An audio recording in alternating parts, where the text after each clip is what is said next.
I seen an interview C-Gutta did detailing what happened at the 1996 Soul Train Awards, and he confirmed that he was the one that pulled out the gun on Tupac. But you have Greg Kading saying that Keefe D is the one that pulled out the gun on Tupac. He even went as far as portraying Keefe D pulling out the gun on Tupac in that Unsolved series. So who really pulled out the gun, Keefe D or C-Gutta? Bruh, C-Gutta is a convicted felon. He's a gangster. He came out of federal jail and he said it himself. And I said it before he even said it. That it was C-Gutta who pulled out the gun. And I even told your man Reggie that it was C-Gutta. And Reggie was like, no, because I had the gun and I told him he better not point the gun. You better lower the gun. Don't point. He said all that shit. And I know C-Gutta. I've been around C-Gutta. C-Gutta would have lit that whole motherfucking Soul Train Awards up if it came to that. You understand? He's not nothing to play with. You understand? The security, one of my friends who was right there told me the whole story. Me and Puff was running towards them. That's before Puff ran and jumped down the behind the trucks and them, jumped down the embankment and ran alongside the trucks and them. So C-Gutta even admitted himself that he did it. Greg Kading, that just goes to show you that his A1 detective skills that he always say he got, that he got his information from other people and he makes shit up. He made that up. He portrayed it in a whole movie. That goes to show you his evidence is bullshit.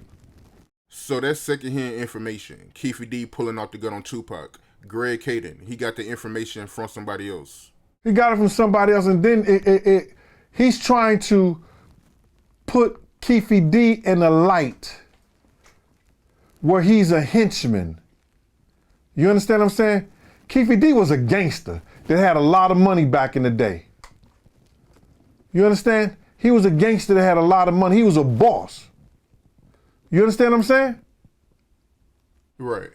So why would Keefe D be pulling a gun out in the middle of Soul Train when he could have one of his henchmen do it? It's a bunch of bullshit, bro. So C-Gutta, he really liked that then, because you know him personally, so he really about that life. He would have let off if need be. I know C-Gutta for being around a few times, you understand? Personally knowing him, I know what he's about. And C-Gutta would have lit that shit up. You see how they did Hot 97? They shot that shit up. Tell me about that, yo. Bro, they did federal time for that. They did time for that, bro. So it was just something that they did out there. They went to jail for all that shit. You understand? They had it on tape. That's when they was shooting against Nori and them. Did he get back to you that same day about what happened outside the Soul Train Awards between C-Gutta, Tupac, and Suge Knight once it happened? Brother, the guy that was next to Big, that everybody thought C-Gutta was talking about me, that's my brother from another mother. You understand? He was working security with me. He was with Big when it happened. He said when Lil C's tried to open his mouth, Big grabbed that nigga by the collar and pulled him back. You understand? He said that C-Gutta pulled the joint out, pulled the gun out. You understand? And Pac was just talking shit. C-Gutta was ready to light it up. And that's when he pulled the gun out, that's when the Nation of Islam just came in on everything. And that's when Suge said, oh, you got a gun? You got a gun? Or something like that. And then Nation of Islam got between everything and they went one way and Big them went the other way.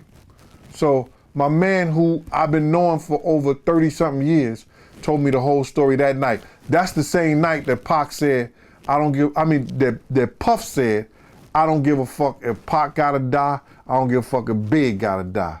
Suge Knight could go to jail after that incident.